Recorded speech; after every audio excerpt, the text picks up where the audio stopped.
Sirkuit merupakan sebuah lintasan yang melingkar untuk ajang perlombaan di bidang otomotif seperti mobil dan motor. Di Indonesia sendiri terdapat sirkuit yang sudah dibangun untuk ajang perlombaan. Sirkuit terbaru yang dibangun di Indonesia yaitu sirkuit Mandalika. Sirkuit Mandalika akan digunakan untuk race MotoGP 2022. Sebelum sirkuit Mandalika sudah ada sirkuit Sepang dari Malaysia yang digunakan untuk ajang MotoGP. Lalu bagaimana perbandingan antara sirkuit Mandalika dengan sirkuit Sepang? Simak videonya berikut ini. Namun sebelum lanjut ke videonya, jangan lupa untuk dukung channel ini dengan cara subscribe dan nyalakan tombol loncengnya.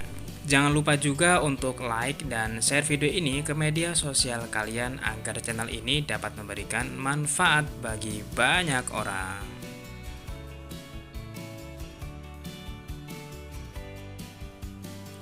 1. Lama pembangunan. Sirkuit Mandalika dibangun pada akhir tahun 2019 dan selesai pembangunannya pada akhir tahun 2021. Sirkuit Mandalika diresmikan pada tanggal 12 November 2021. Sementara itu, sirkuit Sepang Malaysia dibangun pada tahun 1997 dan selesai pada tahun 1999. Sirkuit ini diresmikan oleh Perdana Menteri keempat Malaysia, Mahathir Mohamad.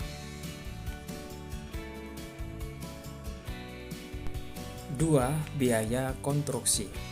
Untuk biaya konstruksi, sirkuit Mandalika menelan biaya sebesar 1,1 triliun.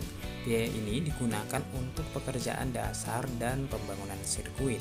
Sementara itu, biaya yang digunakan untuk membangun sirkuit Sepang memakan biaya sebesar 120 juta dolar AS atau sekitar 300 miliar rupiah.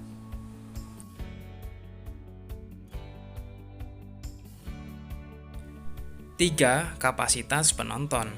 Untuk kapasitas penonton, sirkuit Mandalika mampu menampung penonton sebanyak 50.000 orang dengan tempat duduk dan tribun berdiri sebanyak 138.000 orang.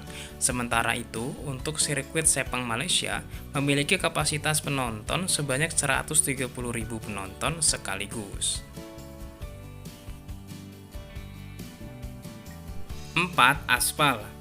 Untuk aspal dari kedua sirkuit ini disebut-sebut aspal dari sirkuit Mandalika lebih baik karena menggunakan teknologi terbaru. Bahan yang digunakan yaitu Stone Mastic Aspal atau SMA.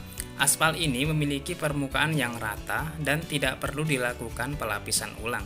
Sementara itu, untuk aspal dari sirkuit Sepang Malaysia dibuat menggunakan senyawa aspal yang diformulasikan secara khusus sehingga trek yang terbentuk menjadi halus dan tidak kasar.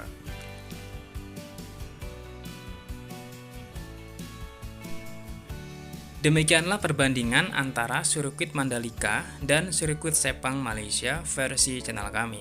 Menurut kalian bagaimana? Masih bagus sirkuit Mandalika atau sirkuit Sepang Malaysia?